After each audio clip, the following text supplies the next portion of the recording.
Tonight, new Russian attacks on Ukraine's capital, this time delivered by drones. It just comes out of nowhere. People are running all over the place, and they don't know what to do, where to hide anymore. Why Russia is using drones and who's supplying them.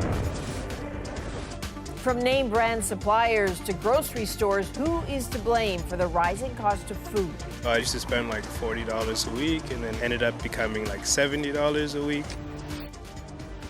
China's steady march from one-party rule to rule by one man. Mr. Xi is consolidating all the power of China into his own person. Xi Jinping's break with tradition. This is The National with Chief Correspondent Adrienne Arsenault. Thanks for being with us. Waves of so-called suicide drones brought terror to the Ukrainian capital. While Russia struggles on the actual battlefield, it showed yet again it can still kill people in their homes. Infrastructure like power and heat was hit, but these drones also plunged into buildings. In one assault, at least 4 people were killed. In a moment, we'll look at what makes these attacks different. But first, Briar Stewart is in Kyiv, where the skies again brought fear and anguish. Another Monday morning of terror. This time, the weapon of choice, self-destructing drones. More than 20 of them targeted the capital, flying low overhead as police and soldiers aim towards the sky. On the street, people ran for cover as gunfire mixed with the sound of explosions. It just comes out of nowhere. You know, people are running all over the place, and they don't know what to do, where to hide anymore. Ukraine says it managed to shoot down the majority of the drones, but not all of them. One hit an apartment building, trapping residents inside. At least 4 were killed, including a young woman who was pregnant. This man lived in the building next door. After the first explosion, people started shouting, second blast, third blast, fourth blast, he says. Rescue crews spent hours going through the rubble. The latest residential building hit in what Russia has called an attack on Ukraine's critical infrastructure. The Russians want to make the humanitarian catastrophe in our hometown and also at the same time destroy the buildings. Ukraine says Russia bought these drones from Iran. Analysts say Russia isn't using them widely on the battlefield, but rather in urban centers. It mostly seeks to keep Ukrainians, and by that I mean Ukrainian citizens, on their toes and inflict as much damage as possible to civilian infrastructure, basically to make Ukrainians' lives miserable. Officials say what happened today is an example of why this country needs more sophisticated air defense systems, and NATO countries say more are on the way. In the meantime, officials are urging residents to not try and shoot down the drones themselves and leave that up to the military. Briar Stewart, CBC News, Kyiv. The use of suicide drones on this scale, also known as loitering munitions, is new in this war. David Common is here for a closer look at them. Adrienne, they are deadly, but not that sophisticated. Best used against non-moving targets. That means civilians are getting hit. Ukraine believes Russia ordered 2,400 of these drones from Iran. The Shahid 136, they cost about $20,000 each. That's cheap for military hardware. They can stay airborne for hours, giving the Russians time to find a target, and then they crash those drones into that target. Packed with explosives, they cause significant damage. Russia is turning to drones because, quite simply, they're running out of missiles. Sanctions are making it hard to source parts to build new ones. These drones fly slow and low, and that's why we saw Ukrainian soldiers firing at them today. In one attack, they took most of them down, but these drones are cheap, so Russia uses a swarm of them, multiple drones in the same area all at once. Only one, Adrienne, needs to get through. So, David, what's the strategy here? Well, strike fear for one. Civilians are getting hit where they had been relatively safe before. Also, hit energy infrastructure. especially as colder weather demands heat, and prevent Ukraine from exporting electricity to Europe. Freeze those others out too, in the hopes the Europeans will buckle and push Ukraine to negotiations. This is Russia's war, but others have been dragged in. NATO is indirectly fighting Russia by providing weapons, training, and intel to Ukraine. Now Iran is part of it too. And that makes this a bigger conflict and a more dangerous one too. All right, David Common, thank you. Canada has now announced sanctions against 34 individuals and one media organization for their role in spreading Russian disinformation. They include Russian broadcasters, actors, and various public relations figures, as well as TV Zvezda, a news channel operated by the Russian Ministry of Defense. They are now barred from doing business with Canada. And Iranian officials have updated the death toll from a fire at Tehran's notorious Evin prison. They now say 8 died here, up from 4. State officials have variously blamed the fire on a fight between prisoners or on agents of Iran's enemies. Evin is known for the detention and torture of political prisoners. The fire comes after 5 weeks of some of the most intense unrest in the history of the Islamic Republic. Here in Canada, a promise on prices today from a major grocery chain. After Canadians have been getting slammed by food inflation, Loblaw now says it will freeze hikes on some products. Nisha Patel looks at some differing views on industry profits. At the grocery store, shoppers are looking for relief. I used to spend like $40 a week, and then it ended up becoming like $70 a week. Frankly speaking, it jeopardizes our monthly budget. Having a hard time living and keeping up with inflation. Food prices go up, no-name prices won't. Guaranteed. Now Loblaw says it's freezing prices for its no-name food products until the end of January, though they could still go on sale. Food bills are up almost 11% in a year, and with major grocery chains seeing profits increase, they've become a target for consumer frustration. Rising profits is not a contributor to inflation. This economist took a look at the numbers and says there's no evidence of price gouging. The price increases that we see at the grocery store are reflecting higher costs of producing those goods and services. But other experts say looking at the core operations of the grocery business, companies are still coming out on top. Margins are actually pretty high, and the return on equity of companies like Loblaw's has been very, very strong. And not just grocers, but some of the companies that supply them. Take beverage giant Pepsi, which said it's faced higher costs, but it's had no problem passing those on to consumers, hiking prices on its snacks and drinks by 17% in the last year. Our brands are being stretched to higher price points, and consumers are following us. Those who track consumers say there's a reason they haven't shifted spending. During economic downturns, people are willing to buy affordable luxuries, like their favorite snacks. People want to be able to spend that little bit of extra on those products that they feel are a bit more treat-based.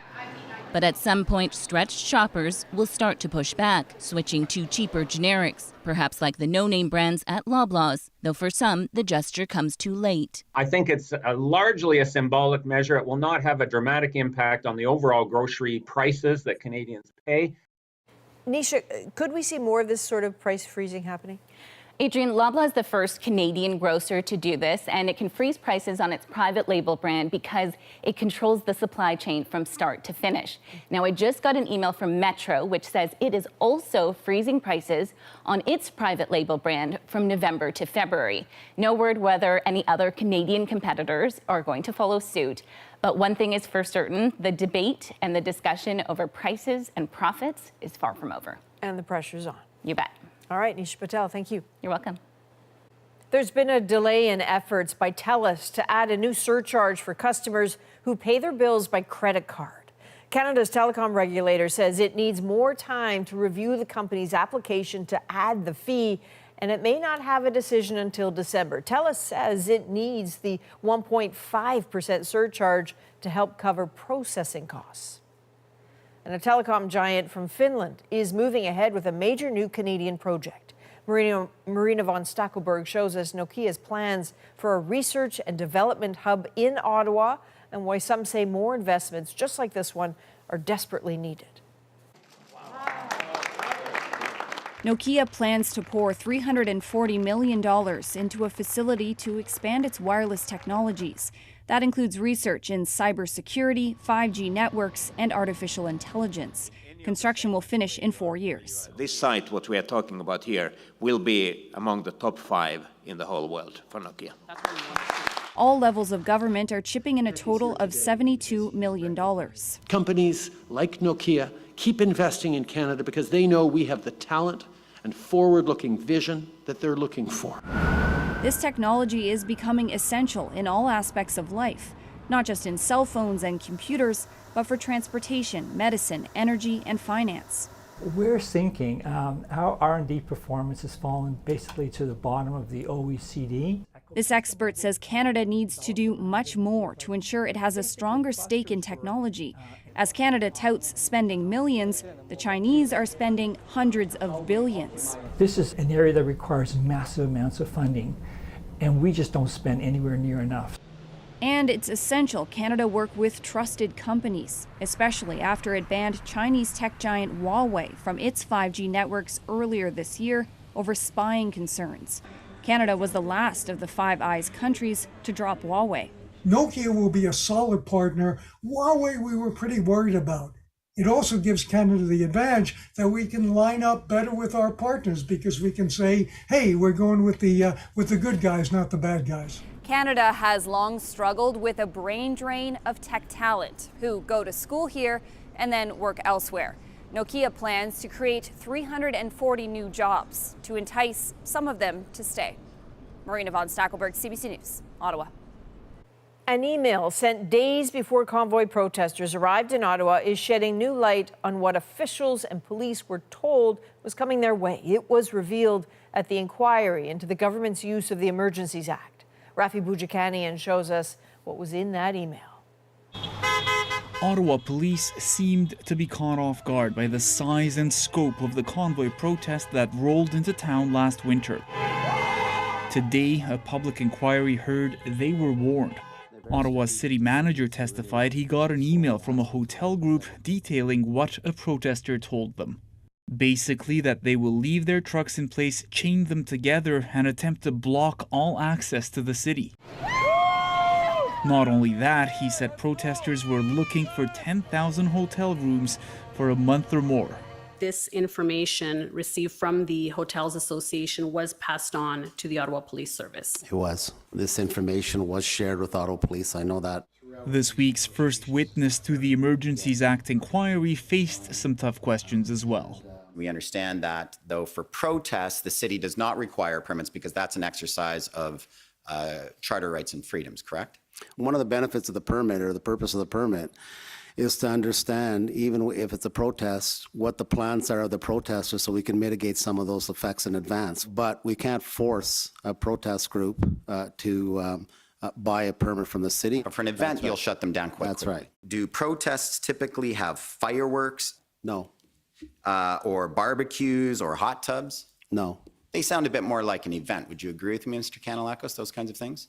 No, I don't agree with you on that. In the context, it was a protest. The city is also critical of the Ontario government, who it says didn't show up at planning meetings with the city and the federal government. The premier says he's not been asked to testify. I stood shoulder to shoulder with the Prime Minister. These folks were camping out, everything from whirlpools, disrupting downtown, disrupting the lives of the people of Ottawa. And Rafi, the story of how things unfolded from the city's perspective, that just continues tomorrow. That's right, Adrienne. We're expecting to hear from Ottawa Mayor Jim Watson. Now, he says his testimony could take up to 6 hours, and there is a lot to ask him about, including the story of former Police Chief Peter Slowly's resignation, and Watson is expected to discuss the details of his deal with the convoy protesters to remove some trucks off residential streets, which we heard a bit about today. All right, we know you'll be following it. Thank you, Rafi. Some Saskatchewan First Nations moved a step closer today to being able to have their own police forces. But as Yasmin Renea explains, after so much recent trauma there, some say change just isn't coming quickly enough. And proceed with signing. 3, 2, 1. With pen to paper, federal and provincial promises to help the Prince Albert Grand Council build community policing. We need to create the space to empower you to keep your community safe. Ministers say they will advance work on Indigenous-led public safety initiatives tailored to the needs of 12-member First Nations and 28 communities, including James Smith Cree Nation. If you have members of your police service that are actually from the community, that in itself could go so far with respect to prevention of crime. James Smith is still reeling after last month's stabbing attacks, which killed 11 people. Losing a brother, sisters, nephews, aunties, uncles, it's so hard because a lot of it goes back into the community. It took about 35 minutes for the RCMP to get to the community after the first 911 call. It wants its own police officers stationed on site to respond to incidents more quickly. If we had our own First Nations police, we could have addressed, the situation within minutes. Since those attacks, people are still living in fear. Local residents are patrolling the community 24 hours a day. Time is of the essence. This agreement could take years to become reality, but leaders say immediate supports are needed, including a healing facility.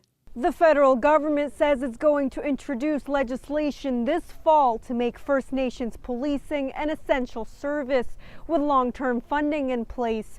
But before that can happen, it says more consultation with Indigenous communities is needed.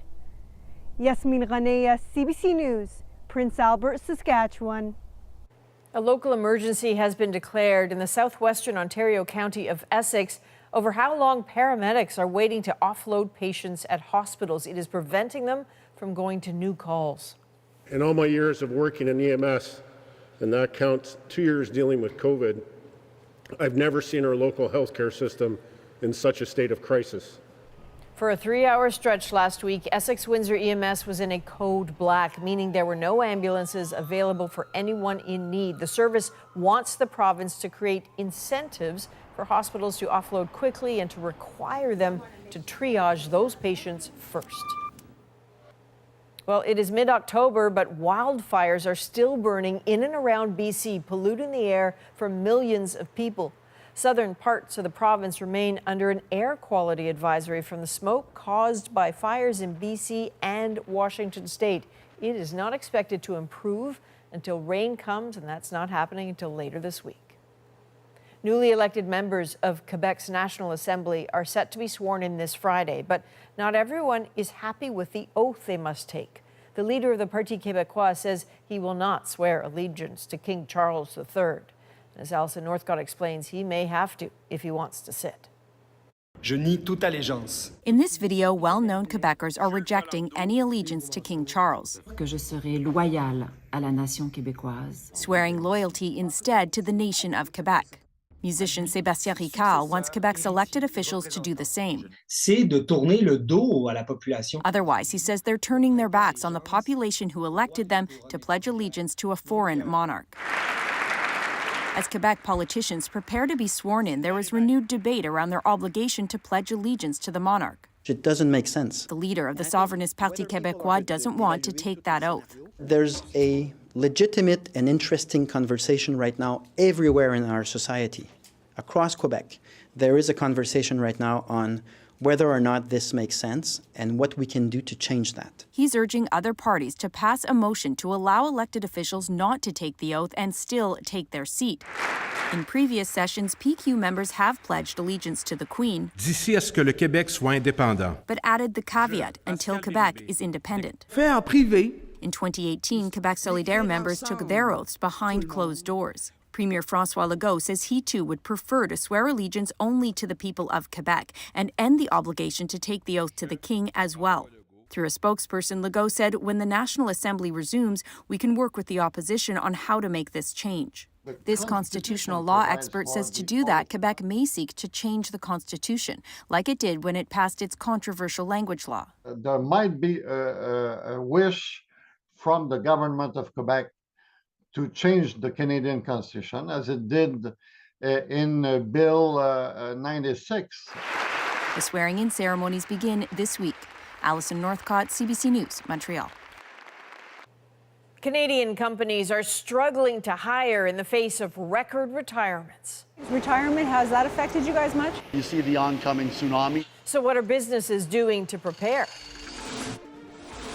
And China's Xi Jinping tightens his grip on power. Mr. Xi is consolidating all the power of China into his own person as a kind of overwhelming dictator.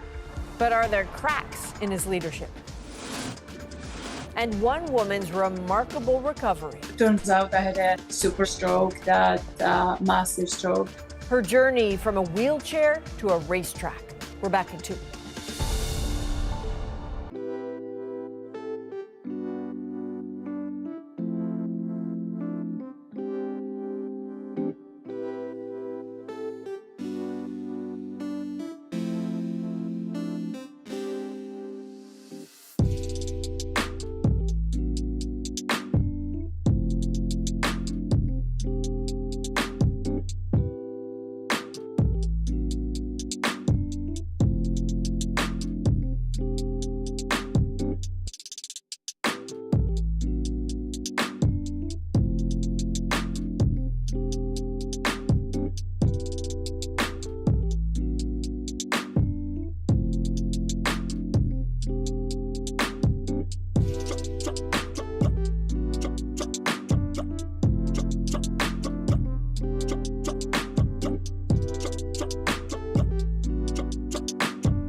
Actor Kevin Spacey was in court in New York today responding to allegations of sexual abuse made by another actor who was 14 at the time. Anthony Rapp is suing Spacey on allegations he first made public in 2017. Spacey has denied them. The trial is in its 3rd week. And Kanye West, who was recently locked out of Twitter, might soon have his own social media app. The rapper is in talks to buy the right-wing platform Parler. The network's parent company announced the deal today, revealing no details about the amount. Parler is popular among conservatives and describes itself as the world's uncancelable free speech platform. After weeks of political and financial turmoil, the UK government has scrapped nearly every part of its controversial economic plan. Abby Kukudasan now on the major policy U-turn and what it means for the embattled British Prime Minister. Morning, Jeremy Hunt has only been in charge of the country's finances since Friday. He was busy doing media rounds over the weekend in a bid to calm spooked markets and reassure the public. And today he's dismantled his boss's economic agenda by reversing most of Prime Minister Liz Truss's tax cuts, the central pillar of her premiership. And the biggest bombshell of all, Hunt says the energy price freeze will end in April pending a review. Truss had recently promised that electricity bills would not rise for 2 years. We remain completely committed to our mission to go for growth. But growth requires confidence and stability, which is why we are taking many difficult decisions starting today. Even before his announcement, the pound and government bonds rallied. Hunt is getting the credit for calming markets for now. But doubts about Liz Truss's political future are growing. She's been taking flack ever since her government announced her disastrous mini-budget last month. Her policies started being peeled back one by one to stop Britain's market turmoil. She was also forced to sack Hunt's predecessor, Kwasi Kwarteng. And then there is the internal rebellion that's brewing. Some Tory MPs have publicly called for Truss to resign. Reports suggest about 100 letters of no confidence have already been submitted.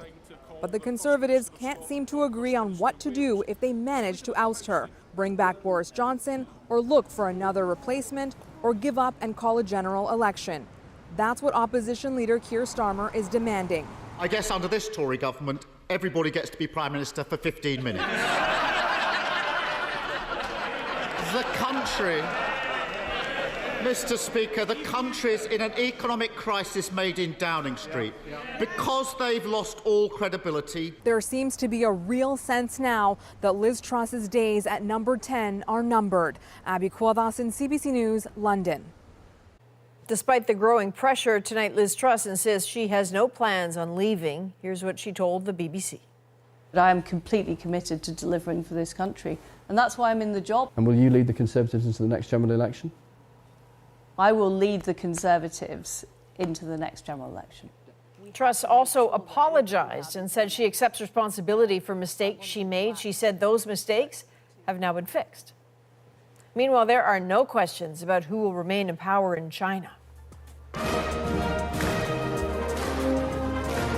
Xi Jinping's quest for more control despite some unpopular policies and a weakening economy. So what does that mean for Canada? Next.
Police in the UK are investigating after a Hong Kong pro-democracy protester was attacked on the grounds of a Chinese consulate. It happened yesterday in the city of Manchester. Police say men emerged from the consulate, dragged the protester onto consulate grounds, then assaulted him. He reportedly suffered several injuries and then spent the night in hospital. That protest in the UK was timed to coincide with the start of a crucial political meeting in Beijing. the Communist Party's week-long Congress. China's President Xi Jinping is expected to secure a precedent-breaking third term as leader. Sasha Petrusik now on his message and some potential challenges. It's China's scripted spectacle of power. And at this Congress, Xi Jinping is clearly in charge. Head of the Communist Party and government for 10 years, he's set to continue for an exceptional third term. Over the weekend, he doubled down on his signature policies. Full control over Hong Kong, promising to do the same over Taiwan, the democratic island China claims as its own. Saying again he'll use China's rapidly growing military force to invade Taiwan if necessary. Mr. Xi is consolidating all the power of China into his own person as a kind of overwhelming dictator. But for all his power, there is grumbling on the streets over Xi's tough zero-COVID approach to the pandemic. I really hope these regulations will ease up soon, he says. They're frustrating. Ever since COVID first appeared in China in 2019, much of the country has experienced some kind of lockdown. Even now, more than 300 million people can't move around freely, as Beijing prefers lockdowns and apps that restrict movement to widespread vaccination. That's also stifled China's once booming economy, with the World Bank predicting only about 3% growth this year. Property prices have slumped. 1 in 5 young people is unemployed. And so if the economic heft, which China has relied on for so long, were to falter or stall, or if it kind of goes through, kind of a recession with Chinese characteristics, then I think there will be consequences. While they fully understand, party loyalists insist most in China support that trade-off in Xi's COVID policy. They still want to continue to practice with a dynamic zero COVID policy because they put a higher premium on human lives. But on the eve of the Congress, one protester dared challenge that party line. He unfurled a banner on a busy Beijing overpass, calling Xi a dictator and demanding an end to zero COVID. The banner was removed by police, but not before his message went viral on China's internet with words of support. Behind heavy security at the Congress, those reservations may also be whispered. But Xi's position won't likely be challenged. After all, he's already purged most critics from the party, quite possibly setting sights on being China's leader for life. Sasha Petrusik, CBC News, Toronto. In Sasha's story just now, you heard references to theater and political theater at the Chinese Party Congress. Well, there are lots of messages in all this pomp and ceremony, so we wanted to get a little closer.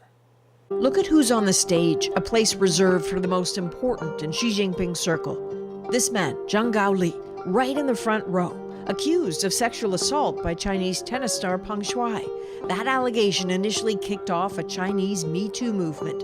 Peng Shuai all but disappeared from view. For months, the whole sporting world afraid for her. But here he is, his power and reputation unchanged. Then there's Deng Pufang, son of Deng Xiaoping, one of the most important people in China's modern history, some of whose policies have been overturned by Xi Jinping. To see the son there may squash rumors in China that the formidable family is opposed to Xi Jinping's leadership. And finally, Song Ping, 105 years old, a retired Politburo member who recently released a video implying Xi Jinping's vision of China might not be the right one. And yet he's here.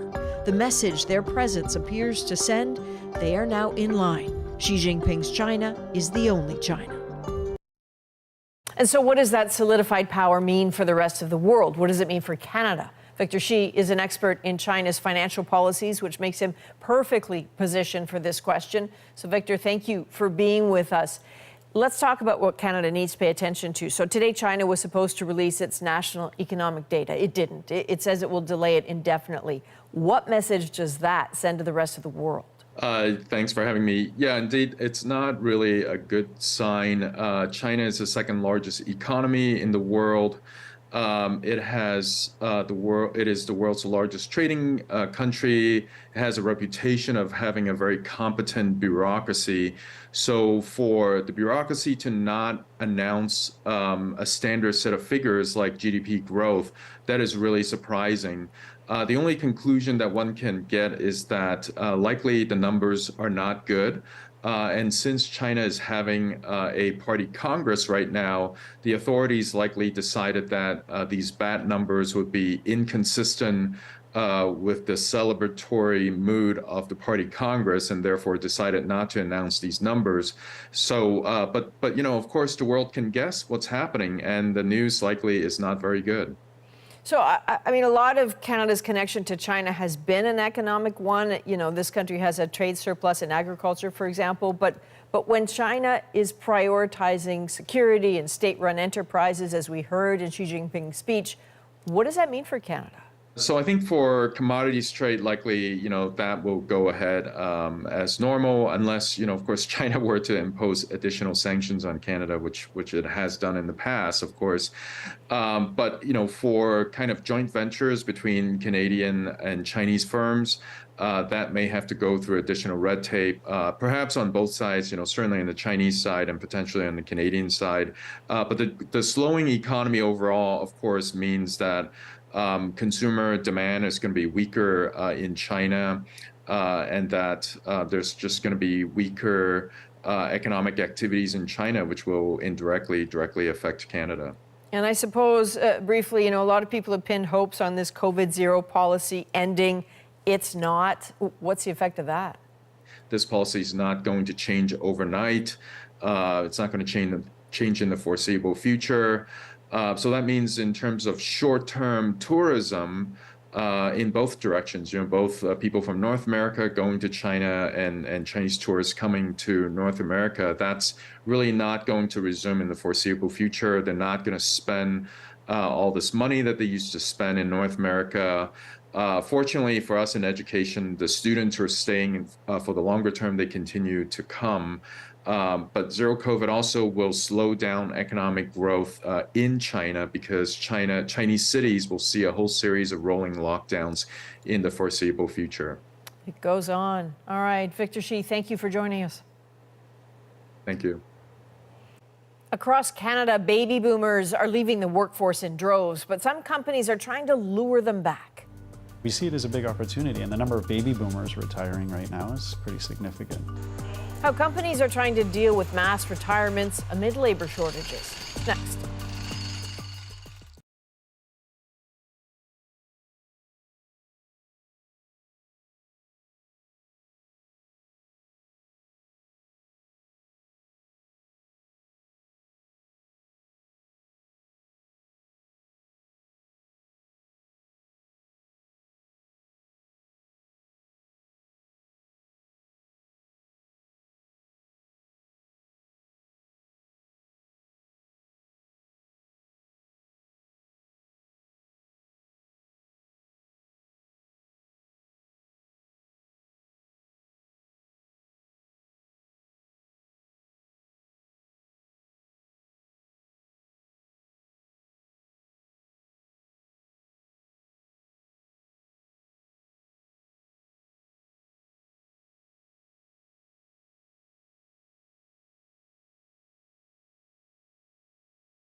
Employers looking to fill job openings right now, and there are many of those, are dealing with a two-pronged problem. They are competing with each other to recruit workers while also losing older workers.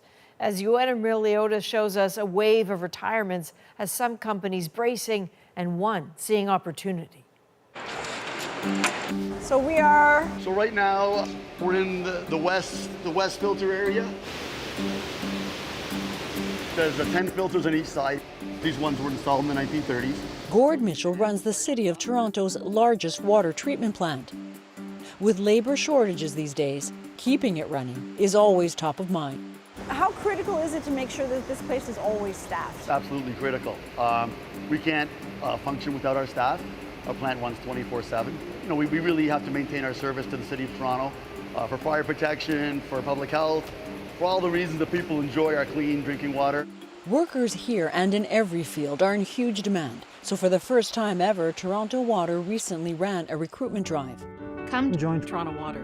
You can make a difference. Hitting social media platforms to target younger people. I'm proud to work for Toronto Water. Knowing boomers are about to make the job boom even harder to fill. And demographics, retirement, has that affected you guys much? It's been a slow trickle, I would say, but you see the oncoming tsunami maybe down the road and not that long. We have a lot of staff, over 30 years of service. Luckily, it's a great place to work. People don't want to leave, but sooner or later, everyone leaves. And I see that over the next little while being a greater challenge maybe than historically it has been, for sure.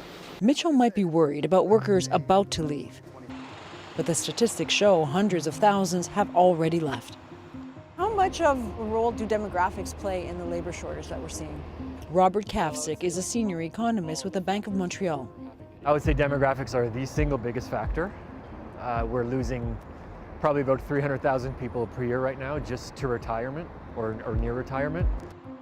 A record number of Canadians have left the workforce at a time, Kavcik says, when more workers are needed to meet the post-lockdown demand for goods and services.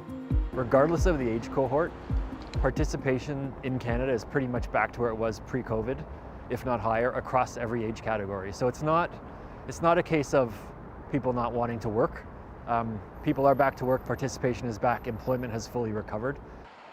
This is a much bigger structural issue that's going on with the demographics of the job market.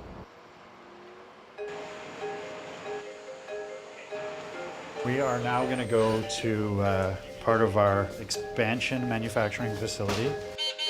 Expanding a business while the workforce is shrinking might sound unlikely, but it's happening here. So this is proof that you guys were not only surviving, you're growing. Jason Tasse runs Lee Valley Tools and its manufacturing arm, Veritas. Business boomed during the pandemic as more people took up hobbies like gardening and woodworking. The strategy for the Ottawa-based company has been to keep growing. So how many people have you hired in the last year? So across both companies, we've hired 230 employees, 130 just in manufacturing alone, and the rest on the retail side and head office side. There are a lot of draws, good compensation and benefits. Automated machinery like this sanding robot to make the work itself less menial. But critical to it all is flexible shifts. And on the manufacturing side especially, hiring newcomers with no experience and encouraging them to bring in friends and family too. So what we're seeing here now is more on-the-job training? So this is a great example of our strategy to bring people in who don't have specific manufacturing work experience. So as long as they have that desire and keenness to learn, we're willing to bring you in and teach you how to operate. So basically, if somebody's willing to work, you're willing to have them. Yeah. The company's retail side is staffed traditionally with older workers. Most left during the pandemic because of health safety concerns. But incentives like seasonal work contracts and flexible shifts are bringing them back. And some of the boomers who recently retired from other fields are ending up here too. Most commonly with retirement, people after they get the list done and the travel's underway is they're looking for something. And if we could plug back into that flexible workforce plan, give people the opportunity to come back on their own terms, we see it as a big opportunity. And the number of baby boomers retiring right now is pretty significant. So it's a good match for us. And you used all those kind of strategies to get them, and it's paid off. I feel like we're ahead of the curve. Staying ahead of the retirement curve can be a full-time job in itself. The City of Toronto isn't just hiring at its water treatment facility. Constant construction has created vacancies for engineers and city planners too. The city is bumping up pay where it can to compete with the private sector and offering flexible and hybrid work arrangements, says city spokesman Brad Ross. So retaining the talent we have and attracting new talent, young talent, right? Because people are going to retire, people are going to move, so we need to continue to keep that pipeline open. The city hasn't been hit with a big wave of retirements yet, but it knows it's coming. How critical is it to keep that pipeline open, especially since boomers are retiring at record numbers? It's absolutely critical. So in addition to, just having an immediate need, we do need to be strategic. We do need to look ahead. Back at the water plant, Mitchell hopes his team will keep growing. This is the best place in Toronto to work, but maybe not everyone sees that from the ad and from the paper, right? And I think that's why we made the video, to show people how great Toronto Water is to work at. The economy is expected to cool, which will ease some pressure. But an aging workforce means people will keep retiring, and that means employers here and elsewhere will keep hiring. Joanna Brumeliotis, CBC News, Toronto. So we are not letting go of this story. There are many layers to this labor crisis and many perspectives as well. So as part of that, we want to hear from you. Send us your struggles and, crucially, your solutions. You can reach out on Instagram or by email, thenational@cbc.ca. A new stamp honors the man who went from a residential school to the battlefield. One.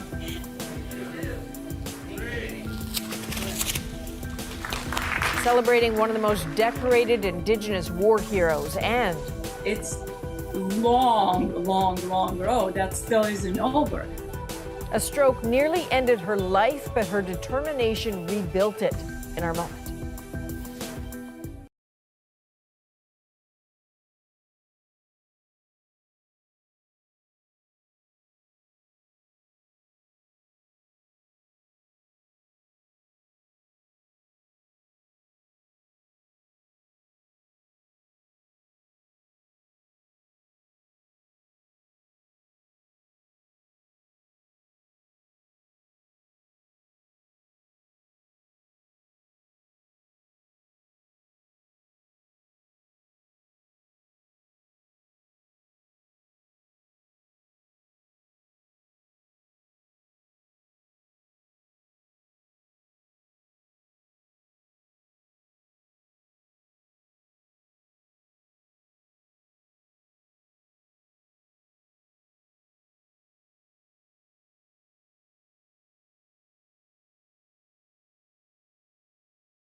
I'm Jamie Poisson, and tomorrow on CBC's daily news podcast, Front Burner, given Russia's losses and continued Ukrainian deaths in the ongoing war, why aren't we hearing more about peace talks?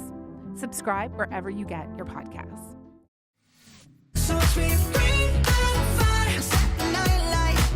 So the members of K-pop boy band BTS say they will be joining the South Korean military for national service. In South Korea, all eligible 18 to 28-year-old men have to serve for 2 years. We don't know when they will start, but it ends years of questions about whether they would be exempted. Recently, all 7 members of the band say they would be stepping away to pursue individual projects. Sergeant Tommy Prince earned nearly a dozen medals during his lifetime. Now the longtime soldier is being honored again posthumously with a stamp. Karen Pauls takes a look at his legacy and how he's being remembered today. And to the representative of Canterbury, Manitoba, Sergeant Prince. Sergeant Tommy Prince volunteered to fight for the country that had forced him to attend residential school. Now, Canada Post has created a stamp to honor one of the most decorated Indigenous war heroes. I'm sure he's looking down on us right now with a big grin on his face, saying, "Miigwech, thank you." Oh, it would have meant the world to him. He would have been doing cartwheels and a jig or whatever. He excelled as a sapper with the Royal Canadian Engineers and later as a paratrooper. After 2 years, he joined the 1st Special Services Force, an elite Canadian-American unit that specializes in reconnaissance and raiding. It became known as the Devil's Brigade. I didn't go too high in school. I think it's worth it to me. I think it's more or less my Army career that helped me out. He earned 11 medals for his heroism, including one presented to him by King George VI at Buckingham Palace. One of the few non-Americans ever awarded the Silver Star of the United States. Prince was one of over 12,000 Indigenous people who fought in the 2 world wars and the Korean War. But when they came home, they realized they weren't getting the same benefits as other veterans. It's something Prince fought most of his life to rectify. He inspired a lot of leaders that followed him to carry on that fight. He's also an inspiration to his community, where his school has been named after him. For us, it's very important that we share his story and allow our children to understand that he is a hero. A hero who had a hard life. When he died in 1977, he was homeless. But his family and community say this stamp is one more way his heroic legacy will live on. Karen Pauls, CBC News, Winnipeg. Take a good look at this woman. This is Windsor's Lucy Cleroux as she completes the Detroit Free Press Half Marathon over the weekend. That alone is an incredible feat, but for Lucy to do it is astonishing. That's because about 4 years ago, Lucy was unable to walk or even speak after suffering a massive double stroke. Her unbreakable resolve to run again is our moment. Ever give up, just put one foot in front of the other every single day. 4.5 years ago, it turns out I had a super rare massive stroke. I was in the coma and completely paralyzed on the right side of my body with no memory whatsoever, unable to recognize objects, not great at, but whether it's learning how to talk, eat, walk, dress yourself, we only have 2 choices in life. You either gonna give up or you just gonna tough it out and just push through. It went step by step from a wheelchair and then a walker and then a cane. And just this summer I started running. To actually make it to the finish line, all the emotion came all at once. Everything, a flood of emotions. If I can run 21 kilometers after 4.5 years, anyone can do anything you want. Amazing. So Lucy says when she talks about not recognizing objects, she means literally if someone put a fork in front of her, she would have to figure out what it was and then learn how to use it. She says in terms of the run, she wasn't running for herself. She was running for anyone who ever thought about giving up. That is a national for October 17th. Thank you for being with us. Have a good night.